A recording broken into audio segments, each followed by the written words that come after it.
Pues son las 6 de la tarde, 5 si nos están viendo desde el archipiélago canario. Vamos a empezar todos Geopolítica, el espacio de Negocios Televisión en el que analizamos en profundidad toda la actualidad internacional. Actualidad internacional con muchos frentes abiertos, aunque sea día 20 de agosto. Vamos a irnos hasta Egipto, donde se están intentando fraguar las negociaciones de paz en Gaza. También nos vamos a ir a Estados Unidos, a esa convención demócrata, y vamos a seguir la última hora de lo que está pasando en Venezuela con Nicolás Maduro incendiando además la situación, en este caso también con Ucrania. Vamos a contarles un poquito todos estos asuntos antes de analizarnos. Los vamos a analizar esta tarde y lo vamos a hacer con expertos, pero antes vamos con los asuntos. El primero de ellos, Egipto. El secretario de Estado de Estados Unidos ha aterrizado esta mañana en el país. Quiere mediar en las negociaciones para alcanzar una tregua en Gaza. Anthony Blinken ha llegado hoy a la ciudad de Al Ain, en el norte de Egipto, procedente de Israel, para conocer la posición del grupo terrorista Hamás ante la última propuesta de tregua en Gaza, que fue ayer aceptada por Israel. Quiere instar a los mediadores a que presionen a Hamás para que también la acepte.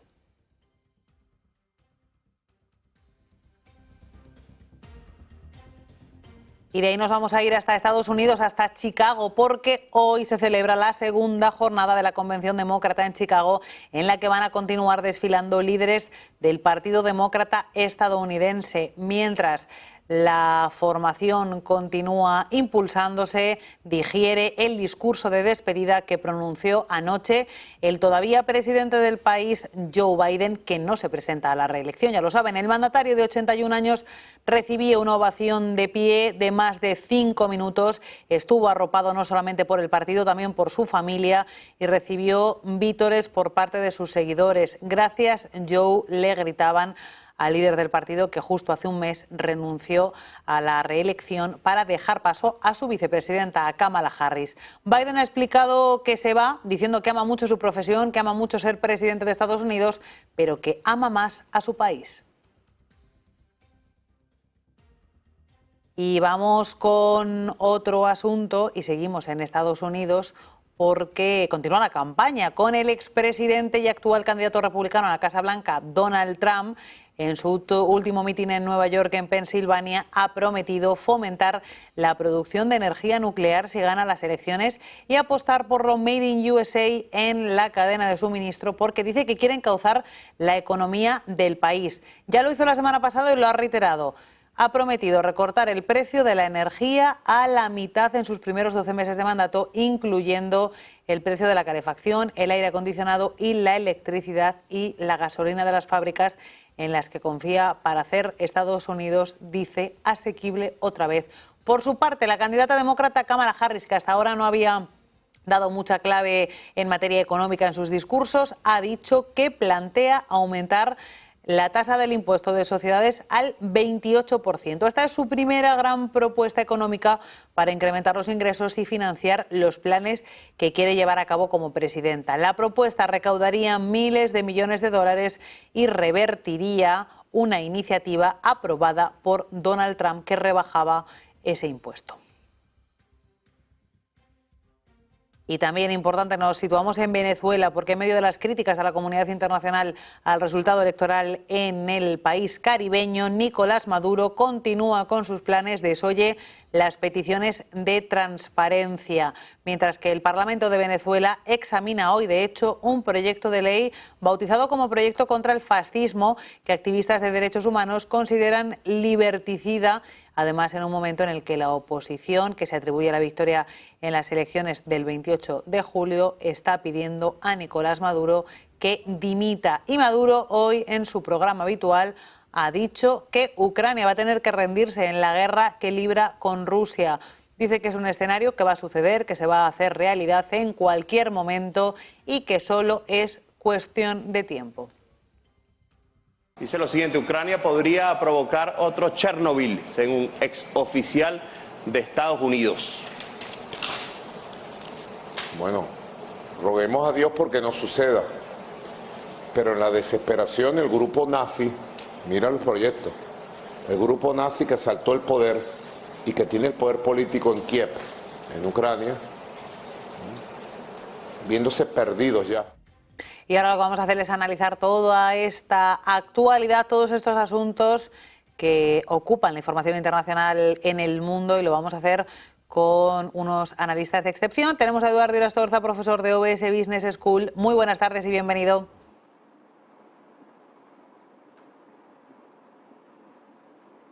¿Te podemos escuchar ya, Eduardo? Muy buenas tardes. Buenas tardes. Ahora sí. Tenemos a Emiliano García Coso, profesor de ICA, de Derecho Internacional y Relaciones Internacionales. Muy buenas tardes. Muy buenas tardes, ¿cómo estás? Y tenemos también con nosotros esta tarde a Giuseppe Liberati, experto en geopolítica. Giuseppe, bienvenido. ¿Qué tal? Buenas tardes. Saludos a todos. Quiero hablar con vosotros en primer lugar de ese viaje que está realizando Anthony Blinken a Egipto. Ayer estuvo en Israel, era la 9ª vez que visitaba este territorio. Hoy está en Egipto, quiere presionar a Hamás para que acepte la propuesta de alto el fuego que, según Estados Unidos, Israel sí que estaría aceptando. En Hamás, en principio, dicen que no lo aceptan porque cumple más con las exigencias de Israel que con las suyas. Y en medio está Irán, que está pasando un poco desapercibido, siendo un actor principal en toda este culebrón, por llamarlo de alguna forma, geopolítico. Entonces, os quiero preguntar, con Irán un poco de lado ahora mismo, ¿hasta qué punto la iniciativa de Estados Unidos puede llegar a buen puerto? Eduardo. Bien, la iniciativa está condicionada en su éxito a varios factores. El primero de ellos es hasta dónde está dispuesto a ceder Israel. Y va a ser bastante poco lo que esté dispuesto a ceder hasta que no se hayan dado las elecciones en Estados Unidos. Hoy por hoy Blinken está haciendo todo lo posible para presentar a la candidatura demócrata con un éxito internacional del cual carece en estos momentos. Eso por un lado. En segundo lugar, mientras no lleguen las elecciones, Israel va a seguir haciendo un poco lo que considere oportuno de acuerdo con sus intereses, dado que no va a ser cuestionado en Estados Unidos. Difícilmente se va a cuestionar lo que haga Israel en un periodo electoral en el que todos lo sabemos, la comunidad israelí pues pesa tantísimo. En tercer lugar, el acuerdo, lógicamente, no lo olvidemos, pues es una propuesta que responde a los intereses de Israel y lo plantea a Hamás para que lo acepte. Yo creo que es susceptible de una negociación, lógicamente, y esa negociación la veremos en los próximos días, dado que Anthony Blinken pues, se dirigirá a Qatar, que es donde, como todo el mundo conoce por los medios de información, se sitúa la cúpula política de Hamás y realmente es la que toma decisiones. Así que hasta dentro de unos días, cuando menos, no vamos a ver en qué para todo esto, aunque yo particularmente soy bastante escéptico. En estos momentos Israel es un poco la novia a la que todo el mundo pretende y se va a aprovechar de esa situación. Se va a aprovechar de esa situación con los demócratas, se va a aprovechar de esa situación también con los republicanos. Recordemos que Trump siempre ha tenido una excelente relación con Israel, fue el presidente que reconoció a Jerusalén como la capital del Estado de Israel, algo que muchos otros países todavía no han hecho, con lo cual pues creo que van a cambiar muy poco las cosas y si cambian será un alto el fuego muy limitado en el tiempo. Pues os quiero preguntar a los demás si lo veis de la misma manera, si estáis de acuerdo, así que vamos a continuar y le doy la palabra a Emiliano.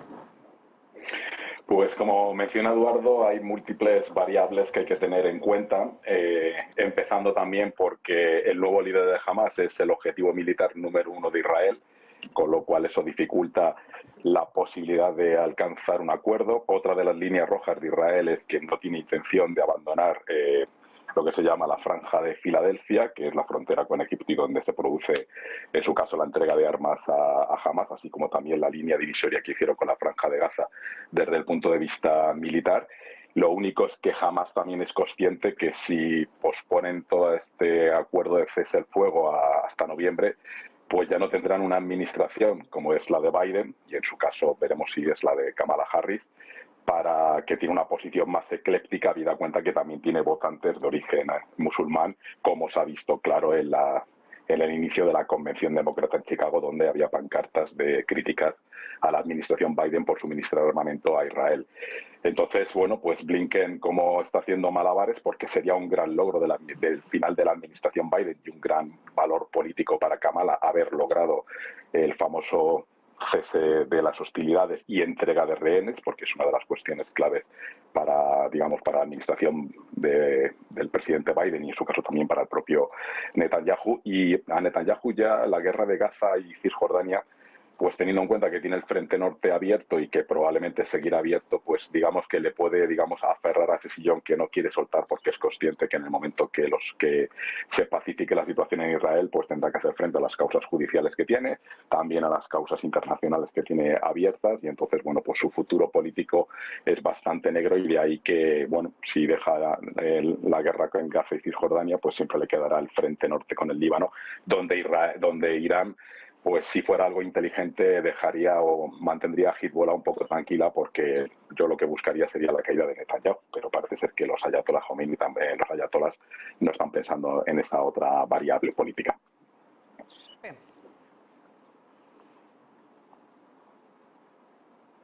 Giuseppe, ¿estás por ahí? ¿Sí? Sí, estoy acá, claramente.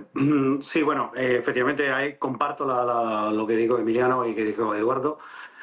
Hay un factor interesante a poner en esto, que es el rol también de Arabia Saudí.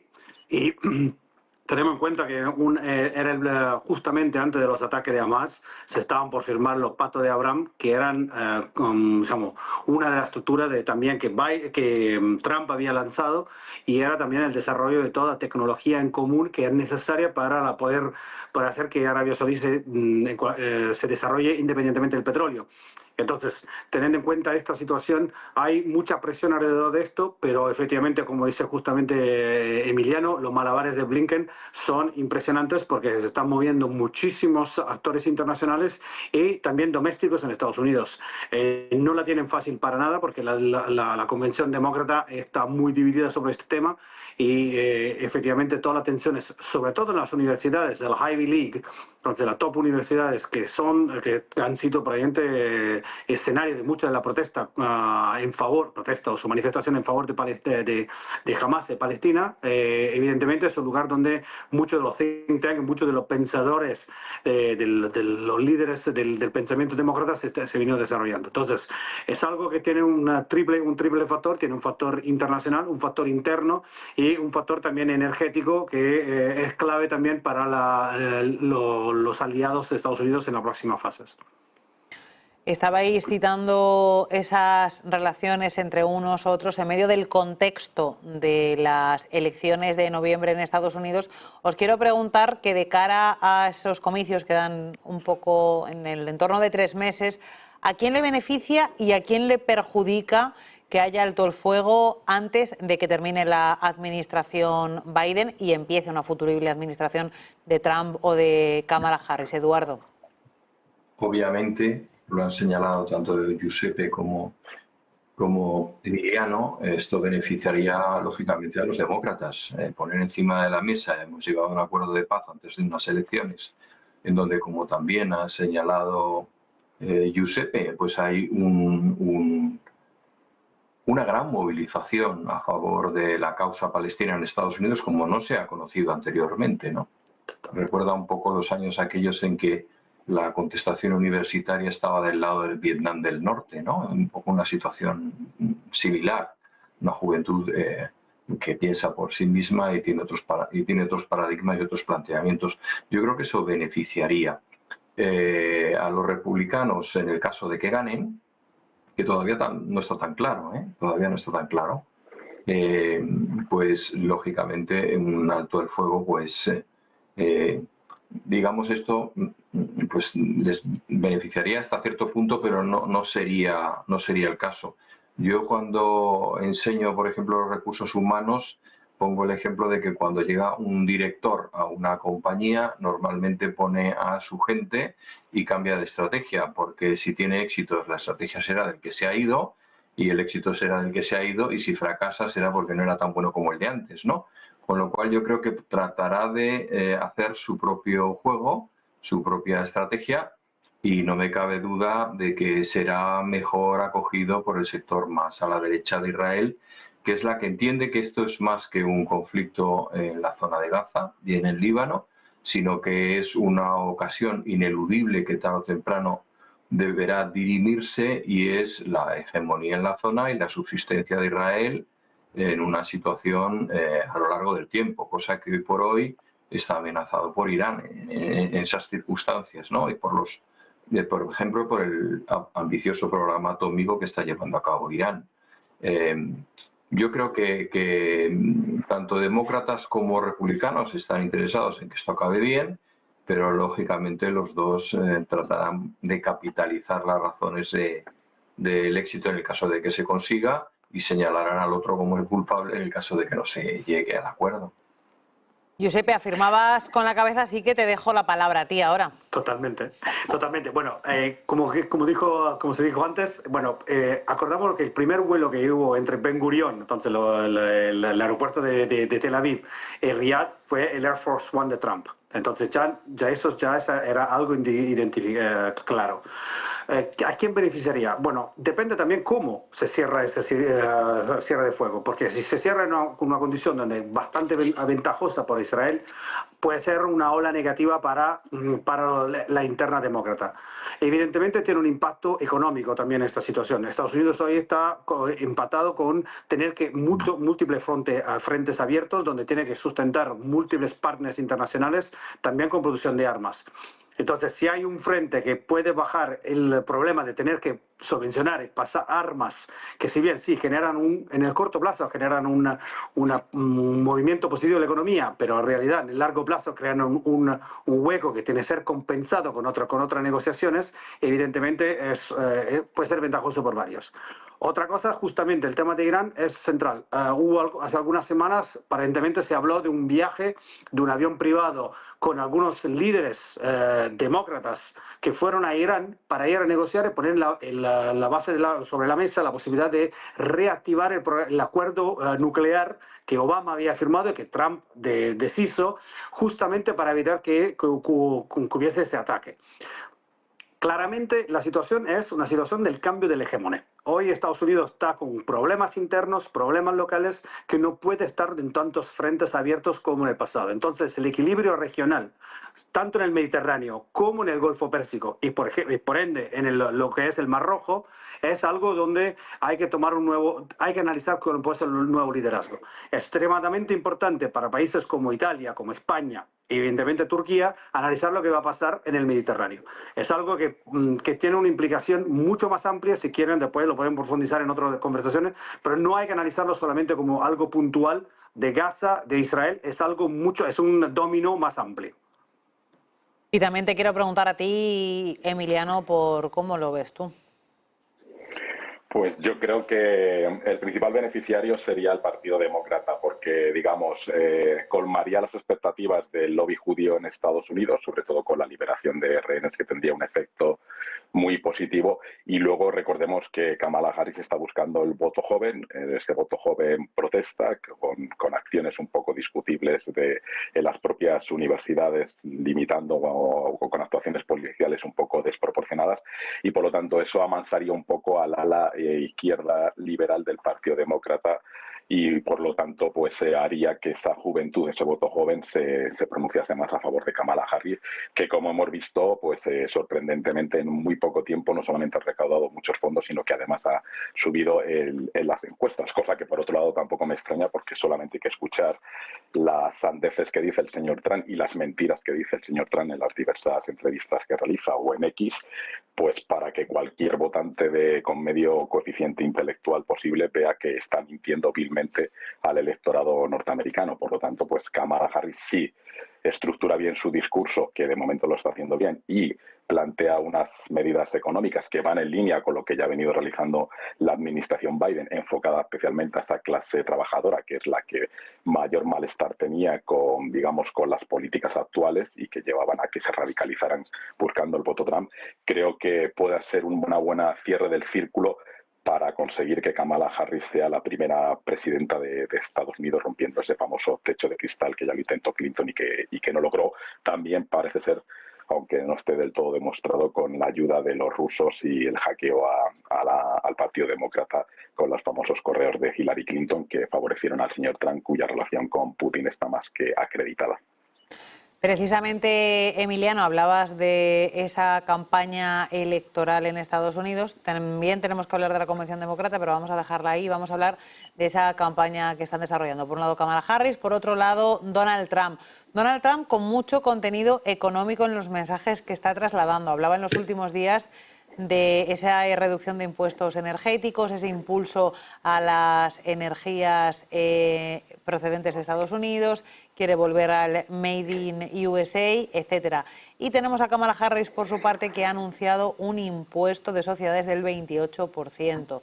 Estamos hablando de un enfoque con mayores impuestos al empresario por parte de Kamala Harris y un enfoque de intentar reindustrializar Estados Unidos por parte de Trump. Eduardo, ¿cómo les puede salir las estrategias a uno y a la otra? Pues las estrategias, hay una frase muy buena militar que dice que una estrategia dura hasta el primer disparo. Yo creo que vamos a ver qué es lo que pasa.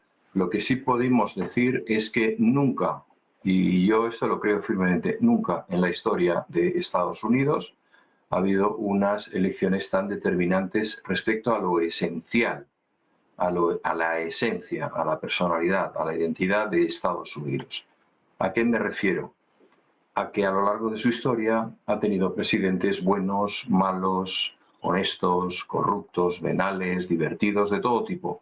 Pero el interés de Estado nunca se había alterado, nunca había cambiado. Bien, hoy por hoy lo que estamos es ante dos, por decirlo de alguna manera, cosmogonías, interpretaciones de lo que es Estados Unidos y de lo que debe ser. Por un lado está Kamala Harris, que cree en un Estado más intervencionista de lo que lo ha sido nunca en ninguna administración, incluida el New Deal de Roosevelt. Más intervencionista, con un mayor peso del Estado, incluso también en el trabajo, un mayor estado de bienestar, más atención, más extender los beneficios a las clases desfavorecidas, que hasta ahora pues vivían para pagarse un seguro y médico y ni con eso llegaban a una sanidad adecuada en muchos casos, etcétera. Un esquema en realidad bastante parecido al que emplea su competencia, que es China, es decir, algo que te permita, en la medida en que interviene un Estado que no va a alterarse, establecer estrategias a largo plazo que no dependan de los vaivenes electorales de un día para otro. Frente a eso está el planteamiento de Trump, que con todo lo chusco y lo llamativo que pueda parecer, no deja de ser la reivindicación del modelo americano que les llevó en su momento a esa posición de hegemonía, como ha señalado Giuseppe, ¿de acuerdo? Pero que quizás no valga para competir hoy en día. Pero ese modelo se ha basado en el sueño americano, la superación, el esfuerzo, los valores protestantes, una serie de aspectos que ahora se están poniendo en cuestión. En realidad, y perdona que meta este matiz, porque parece un poco paralelo, pero me recuerda un poco a lo que está ocurriendo en la Iglesia Católica hoy en día, ¿no? Que también ha habido papas buenos, malos, mejores o peores, pero ninguno cuestionaba el dogma, ¿no? Ahora mismo el debate está en el dogma. Yo creo que el debate también está en el dogma en Estados Unidos y, por supuesto, y mucho más en Europa, mucho más. Yo quiero saber también cómo lo veis los demás. Emiliano, ¿cómo ves los proyectos económicos de Kamala Harris y de Donald Trump? Pues si me pongo en el tema del recorte fiscal, pues básicamente lo que ha dicho Kamala Harris es que pasa del 21 al 28, o sea que es un pequeño incremento de la carga fiscal para las empresas, que recordemos que Trump bajó del 31 al 21, pero con una finalidad, que es tratar de subvencionar todo el paquete de ayudas a esa clase media, desde la renegociación con las grandes farmacéuticas, ayudas para la vivienda, porque ha prometido más de 3 millones de viviendas con subsidios o ayudas públicas para contratar esa vivienda, con un incremento por el problema demográfico de bonos por tener hijos, que eso también lo ha planteado el Partido Republicano, es decir, que realmente de alguna manera se tiene que obtener recursos por parte del Estado para llevar a cabo esa labor de asistir a esa clase media que no es capaz de sobrevivir con los salarios habida cuenta del precio de la vivienda, el precio de los seguros, etcétera, etcétera. Entonces, yo creo que la campaña económica de Kamala Harris está mirando a esa población media de Estados Unidos que necesita soluciones a una situación de estar atrapadas por las deudas frente a la política de Trump, que es incrementar más del 10% los aranceles y el 60% en el caso de importaciones chinas. Bueno, pues eso dará como resultado que la inflación con la que está contenida volverá a subir. ¿Por qué? Porque serán más caros los productos que se vendan en el mercado norteamericano. Y luego yo creo que la política realizada por la administración Biden de la inversión en infraestructuras, como nunca vista básicamente desde el New Deal, o temas también de atraer inversiones en chips para tener autonomía tecnológica respecto a China o Corea u otros países fabricantes de chips. Es decir, que creo que hay una diferencia notable por parte de los demócratas frente a la cantidad ingente de medidas que son etéreas, que no están concretadas, a pesar de haber tenido ya un primer mandato presidencial. Todavía no ha dicho cuál es el programa económico por parte de Trump. Básicamente ha dicho intentar reducir los impuestos a los que ya lo han tenido durante muchos años, incluido durante la administración de Trump. Bueno, pues eso no sé si solucionará los problemas estructurales de Estados Unidos. Es decir, que creo que Kamala Harris, si ejecuta ese programa económico, tendrá oportunidad de atraer un voto que está dubitativo. Y también quiero ver cuál es la perspectiva tuya, Giuseppe. Bueno, primero no podemos hablar de Estados Unidos como un unicum, no es un único país. Cada estado tiene su propia libertad. Hoy, si Kamala Harris quiere subir los impuestos, Texas no lo va a hacer. Y no es para nada que una de las cosas que están pasando es que muchísimas empresas están dejando los estados azules, como California, Nueva York, lo mismo Minnesota, y se están mudando hacia Texas y otros lados. Hoy Texas tiene una inmigración interna y además de empresas que es brutal. Nunca he visto una transición así. Tenemos en cuenta que el Estado es un Estado federal. Lo que dicen los presidentes es un marco que después tiene que ser bajado a nivel de estados, y hoy con el bloqueo histórico que viene de los últimos 15, 20 años en Estados Unidos, sobre todo en Washington, donde no se logra decidir nada porque no hubo una mayoría clara ni en la Cámara Baja ni en el Senado, las decisiones se toman a nivel de estado. Y entonces, uno de los riesgos de la política de Kamala es exactamente crear más inmigración de los estados azules hacia los estados rojos, entonces creando aún más gradientes internos. Tengan en cuenta que hoy, por ejemplo, una empresa que se establece en Texas no paga impuestos. No paga impuestos la ganancia que hace en Texas. La misma Tesla, cuando hizo el Gigafactory de Austin, ahorró un 32% sobre sus costos de inversión y operativos comparado si hubiese hecho la misma cosa en California. El gran tema es que, por ejemplo, ciudades como San Francisco están perdiendo muchísimas personas y entonces muchísimo ingreso por impuestos. Entonces, muchas de las políticas sociales, con el concepto del trickle down, no funcionan tanto en Estados Unidos porque hay una movilidad interna muy fuerte, cosa que nosotros en Europa no tenemos. No tenemos que alguien si bien lo estamos teniendo cada día más, no tanto cuanto Estados Unidos, que alguien tome sus cosas y se mude a un estado en unas condiciones diferentes. Otra cosa, la conversación es interesante porque esto mismo pasó en 2015 durante los comicios con Hillary. Trump hablaba a un tipo de población y Hillary hablaba a otro. Hay una frase que se hizo muy fuerte en los años de Obama, que toda la parte central de Estados Unidos se llamaba the flyover country. The flyover country es todo el resto del país que servía solamente a juntar las dos costas.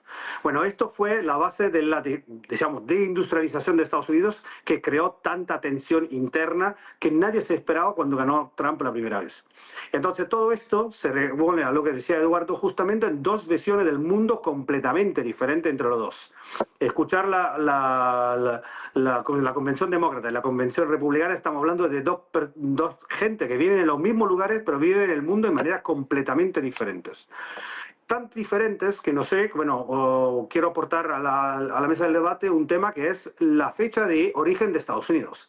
El dogma se pone en 1776, la Declaración de Independencia, el derecho a la felicidad, el derecho a crecer que los padres fundadores tienen, cuando la otra visión cosmogónica viene al 1619. Hace 4 años y medio, un artículo en New York Times lanzó el proyecto 1619 que dice que la fundación de Estados Unidos no es el 1776, pero es la fecha cuando llegó el primer barco de esclavos de África. Entonces, que toda la base de Estados Unidos no es la libertad de emprender, la libertad del ser humano, es la esclavitud. Esto significa poner en duda la base, los cimientos de una civilización. Y esto es un gran tema que cualquier sea el presidente futuro tiene que enfrentarse con esto, con esta base del frente interno americano que va a impactar a nivel mundial, porque todas las relaciones americanas se miran siempre con impacto interno. Ya hemos hablado en profundidad sobre la situación en Estados Unidos. De la Convención Demócrata poco queda por hablar, porque cierto es que hoy no está pasando nada. Fue ayer cuando pronunció ese discurso Joe Biden. Es que pasaron varias cosas, ¿eh? Sí, bueno, pero anoche. Bastante impactante. Anoche.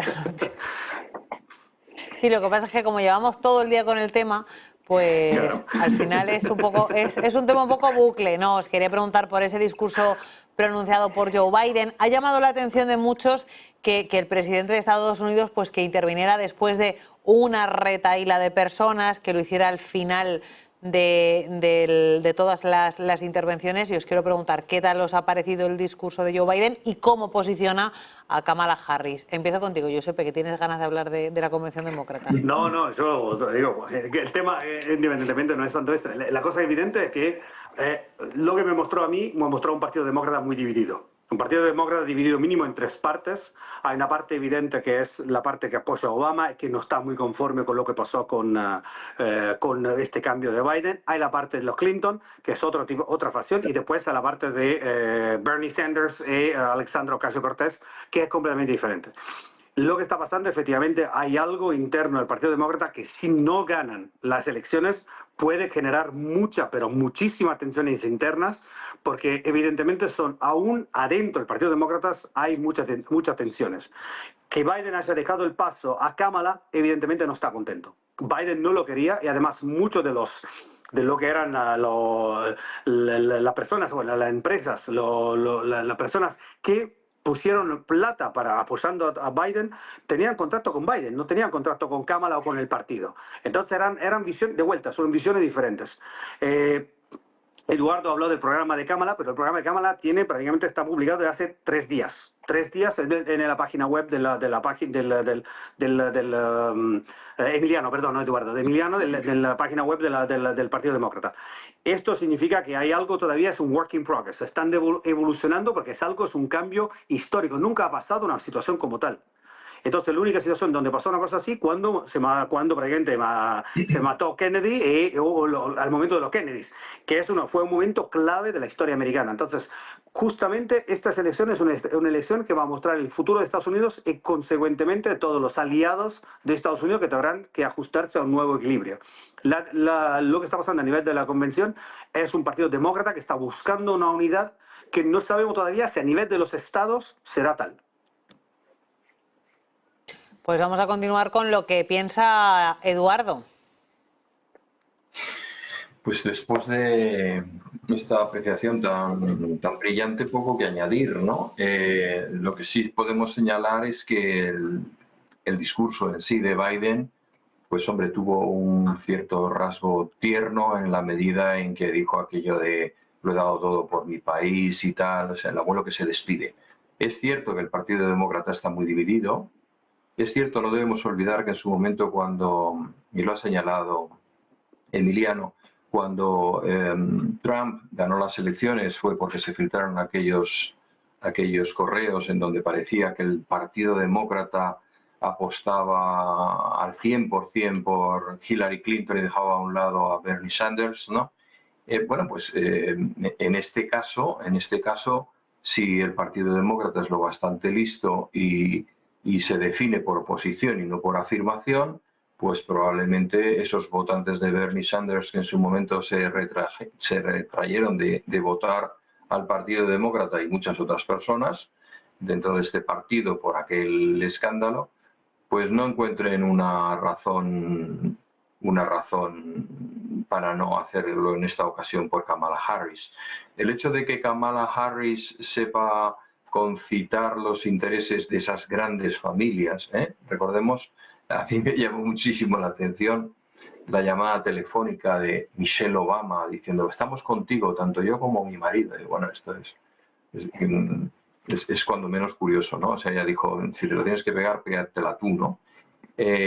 Yo creo que Kamala Harris no tiene el perfil de negociación, el músculo político, la experiencia política para hacer posteriormente un discurso conciliador dentro del partido. Va a ser muy difícil que veamos, a pesar de esas propuestas que ha lanzado hace unos días, una realidad muy precisa.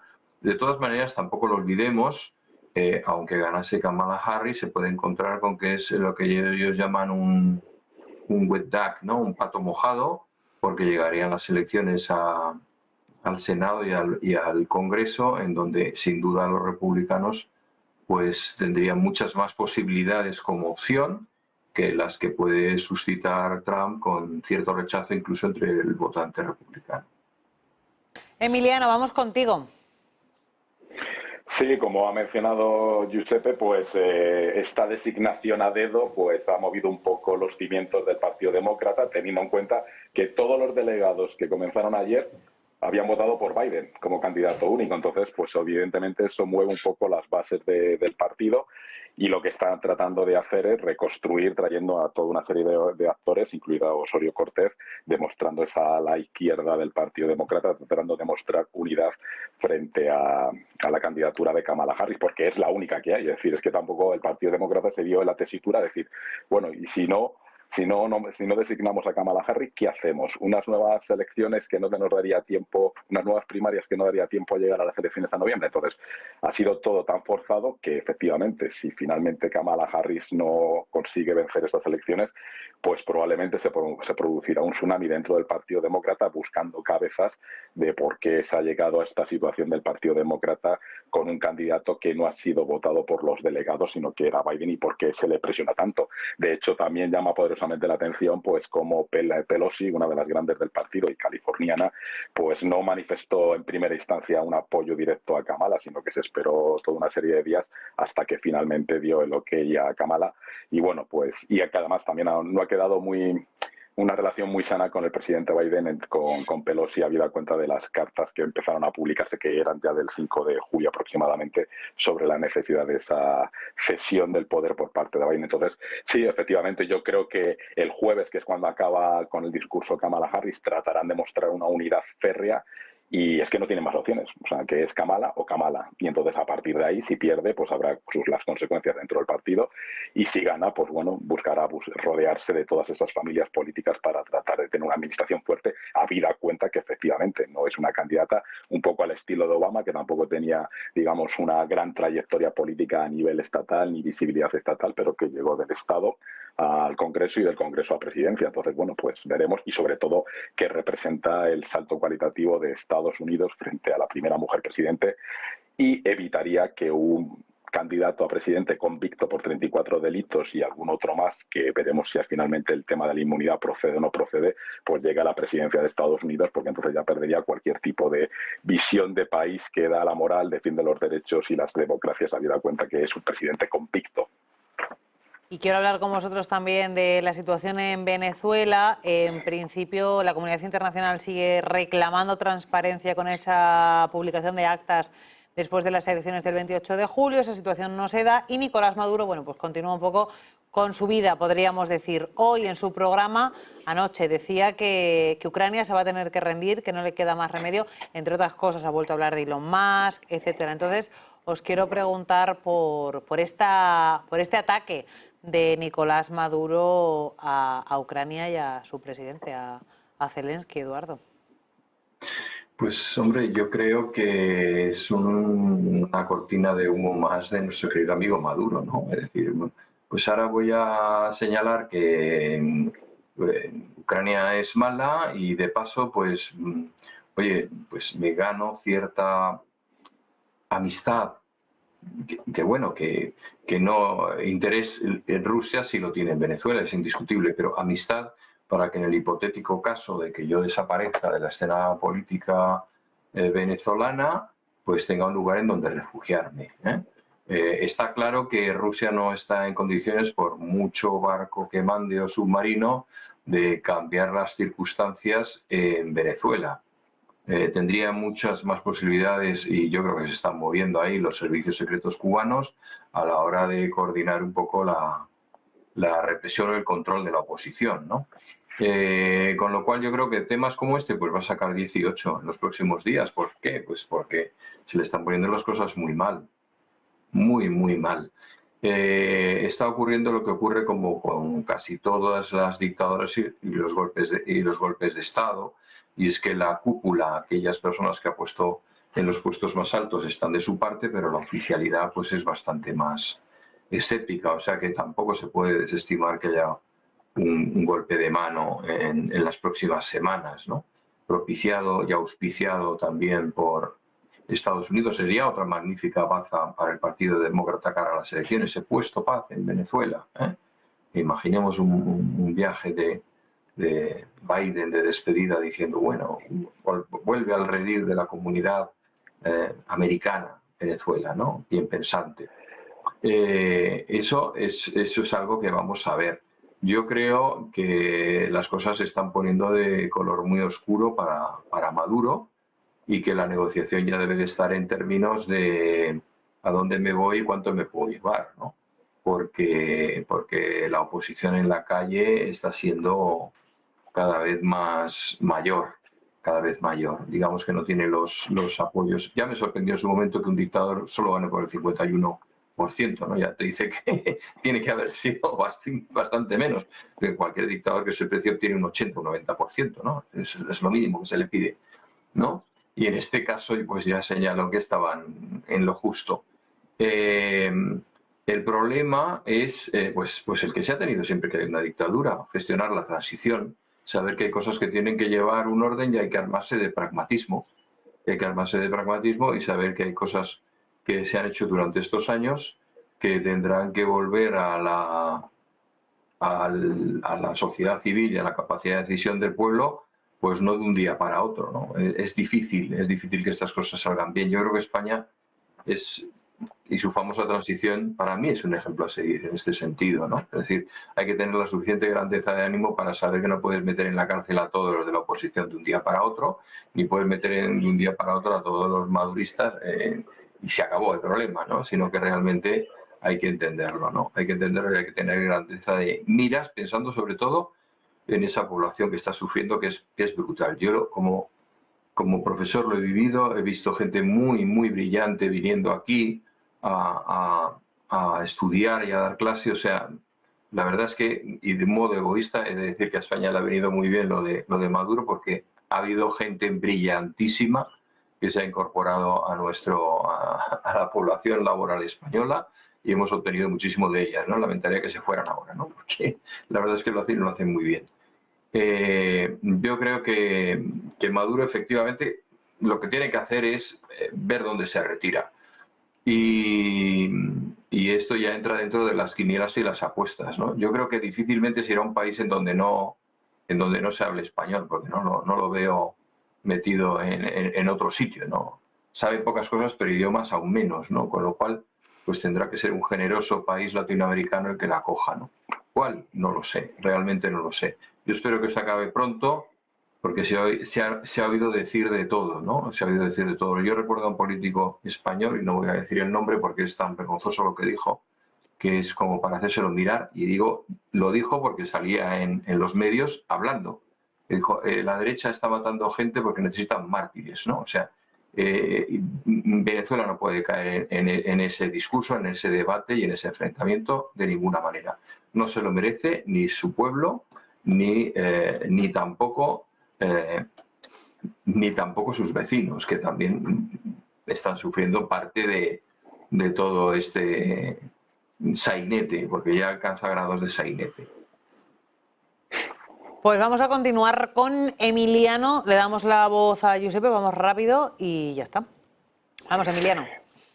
Pues si es que el problema, o sea, no hay actas que tenga que demostrar, porque por el sistema electoral venezolano, la oposición, que hizo una buena estrategia, tenía copia electrónica de las actas. Por lo tanto, sería falsificar las actas porque ya las tiene la oposición y la oposición las ha publicado. Es decir, que ya ese elemento no puede, ya no sirve. Entonces, ¿cuál es la única cuestión? Que sí que creo que la gestión que está haciendo el gobierno Petro y el gobierno de Lula, para que no haya, digamos, cuestiones de injerencia ideológica y del imperio del mal, etcétera, etcétera, son dos gobiernos próximos ideológicamente que han tenido unas relaciones específicas y que creo que son los que pueden tratar de convencer a Maduro para que salga y lleve a cabo un proceso de transición y que se retire pues por donde mejor le pueden recibir con los brazos abiertos, o Cuba o Nicaragua, donde va a vivir muy bien, puesto que ya desfalcó a PDVSA y cualquier otro tipo de negocios en los que está metido toda la cúpula política e incluso militar. Entonces, ahí es donde debemos insistir, es decir, que sean esos gobiernos más próximos los que traten de buscar esta solución negociada para que Maduro deje un país que lo ha dejado totalmente quebrado y que además ha provocado una inestabilidad regional, porque recordemos que hay 8 millones de ciudadanos venezolanos que han tenido que salir a los países vecinos, y no hacia Estados Unidos, sino fundamentalmente los países de alrededor, que es donde está la clase pobre que tuvo que salir del país. Teniendo en cuenta que es un país que, bien gestionado, con una clase política que no lleva a cabo grandes actos de corrupción, tiene todos los recursos naturales del mundo para ser un país súper estable y referente en la región. Es decir, que llevamos 25 años con políticas de Maduro que han acabado con los recursos naturales y que han puesto el país en manos, uno, de los rusos, que de ahí las declaraciones de Maduro respecto a Ucrania, porque recordemos que Rusia es uno de los principales apoyos de Maduro.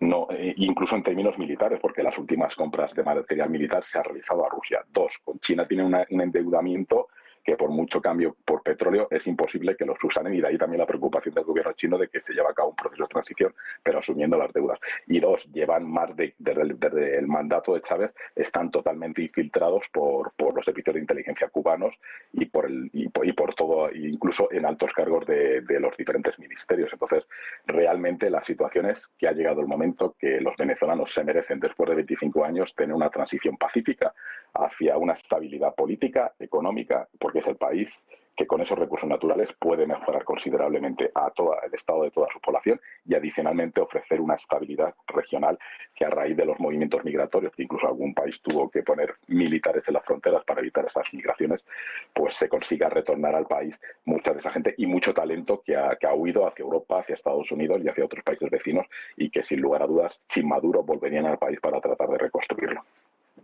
También quiero conocer cuál es la perspectiva que tú nos quieres ofrecer sobre este asunto, Giuseppe. Bueno, es una suma de la posición de Emiliano y de Eduardo. Primero, efectivamente, los únicos dos países donde eventualmente Maduro puede retirarse son Nicaragua y Cuba. Evidentemente, la situación de Nicaragua, con las tensiones que tiene con Brasil, y no sé si usted, recién, noticias de los últimos días, Nicaragua pidió que el embajador de Brasil se vaya, lo echó del país porque no participó a la conmemoración de la revolución sandinista. Entonces hay tensión en ese contexto. Fundamentalmente, lo que perdió Maduro en este momento, perdió su carisma al interior de la Organización de los Estados Americanos. Y entonces hay otra estrella comunicativa que está subiendo, que es Milei, que evidentemente está creando mucha instabilidad también en un contexto donde el dicho foro de San Pablo o el Grupo de Puebla evidentemente estaba fomentando una visión socialista bastante avanzada de todo lo que es Latinoamérica. Dos cosas fundamentales. Latinoamérica, personalmente, creo que es una de las regiones del mundo que va a crecer más en los próximos años. Hay todo para hacer. Hay el talento humano, hay recursos naturales, hay conexiones logísticas potencialmente importantes. Quiero indicar a todos ustedes, analizar las cifras de Mercado Libre, que es una de las empresas, uno de los unicornios más importantes que tuvo éxito a nivel de todo el continente latinoamericano, como indicación de estos. Y en este marco, el rol de Venezuela es fundamental, porque es el otro elemento de equilibrio en lo que nosotros llamamos la plataforma caraíbica. La plataforma caraíbica es el jardín, si queremos, de Estados Unidos, que hoy, con muchas influencias externas, puede desestabilizarse. Una estabilización en Venezuela sería una indicación muy... podría permitir a Estados Unidos estar más relajado sobre lo que está pasando en su jardín. Para que esto pase es necesario que la oposición venezolana, que siempre ha sido dividida entre sí en frente a Chávez primero, después de Maduro, empiecen a tener una visión futura del país conjunta. No es el momento de dividirse, es el momento de juntarse porque justamente, como decía Emiliano, es un país rico de talento, rico de recursos naturales, rico de conocimiento. Es un país fácilmente que puede ser uno de los primeros países a reponerse en marcha a nivel internacional. Entonces, fundamentalmente es un momento clave también, como tantos en este momento, en este verano del 2024, parece que todo se está viendo una visión nueva del mundo, y para Venezuela podría ser el inicio de algo muy positivo si la oposición interna empieza a definir una visión común del país, que no sea quién va a tomar el poder justo a reemplazar un sistema de poder. Hoy no es ese, el sistema de poder actual no funcionó, destruyó el país, hay que repensar el país desde los cimientos, justamente reempezar cuáles son los valores comunes de todos los venezolanos para ir después creando una nueva visión del país. Os quiero preguntar también, precisamente porque tenemos espacio para un último tema, unas breves intervenciones de cada uno, os quiero preguntar precisamente en qué estado de forma, es una forma, no se debe hablar así, pero bueno, me refiero al conflicto entre Ucrania y Rusia, está intentando recuperar Volodymyr Zelensky cierto protagonismo, está presionando a países europeos. Ayer veíamos cómo presionaba al Reino Unido, Alemania, etcétera, para intentar que sigan de su lado. Ahora Maduro ha puesto sobre la mesa la situación también en Ucrania, después de un momento, después de una época, de unos meses en los que el conflicto había pasado a un segundo plano. ¿Creéis que el hecho de que el conflicto con Ucrania vuelva a estar en primera línea puede ayudar a que se avance en su resolución, o no interesa a las partes que eso suceda, Eduardo? Pues muy brevemente, porque hay poco tiempo, 3 tips. El primer tip: Volodymyr Zelensky sabe que es un ser mediático, la crisis de Gaza le está quitando ese protagonismo y necesita estar en las portadas, ¿no? Primer punto. Con lo cual, actividad militar. Segundo, actividad militar. Si hablamos de actividad militar, hemos de pensar que esto no es una guerra convencional al uso, están en una inmensa pradera y es una guerra de desgaste. El hecho de que avancen más o menos kilómetros cerca de Kursk, que por cierto ten cuidado con lo de Kursk, porque es un sitio donde habitualmente los rusos ganan, que se lo digan a los alemanes, pues no supone una ventaja importante, ¿no? Y por último, en tercer lugar, no es el mejor momento para que levante la voz y pida ayuda, porque los rumores que hubo en su momento ahora parecen certezas de que la voladura del gaseoducto Nord Stream pues está implicado en sus servicios secretos, y puede que otros también, ¿no? Pero indudablemente los suyos, con lo cual eso de pedir ayuda a la gente que le cortas el suministro de gas, pues digamos que no es estrictamente una decisión política acertada. Ya está. Vamos con la breve intervención de Giuseppe. Bueno, construyendo sobre lo que digo, Eduardo, efectivamente Ucrania, para retomar ese liderazgo, esta presencia en los medios, evidentemente empezó con una nueva forma innovativa de moverse en la guerra. La gran pregunta es por qué no lo hicieron antes, si era tan fácil entrar en territorio ruso. Entonces, a mi gran pregunta la voy analizando constantemente, podría ser parte de un debate más adelante. La cosa interesante es que efectivamente hoy Alemania, y como digo, el líder de la AfD, dice, bueno, si efectivamente es apurado que Ucrania hizo volar el Nord Stream, bueno, Ucrania tendrá que pagarle a Alemania todo el desgaste que tuvo la economía alemana, que evidentemente atrás hay los polacos que van a decir, bueno, ok, reciben esta plata y después nos pagan a nosotros todos los daños de la Segunda Guerra Mundial. Entonces, hay 3 actores ahí que no se llevan bien entre ellos, tienen que llevarse bien porque están bajo el mismo sombrilla que es la americana. Y en este contexto, evidentemente, volvemos a lo que hemos dicho adelante, es el liderazgo del hegemone, que evidentemente está puesto en duda, entonces todo el mundo se está reposicionando. La situación hoy podría ser un momento donde evidentemente Putin no tiene más esas certidumbres de antes, entonces eso podría llevar potencialmente a una negociación. es claro que entre la NSA y la CIA, el FSB, están en comunicaciones después del intercambio de refugiados que tuvieron hace algunas semanas, hace un mes y medio más o menos. Entonces la comunicación están. ¿Por qué están pasando estas cosas? Y bueno, porque efectivamente hay algo que se está abriendo. Se lo miran en el territorio, Ucrania se está abriendo así, Rusia está intentando entrar. Se está abriendo Kursk y Crimea para que después... entonces hay algo que se está moviendo, los dos no es más un baile uno contra el otro, es un baile de dos. Entonces esto puede llevar a una negociación, probablemente sí, no es de corto plazo, seguramente no será de corto plazo, pero es algo que se está haciendo en alguna manera. Tienes.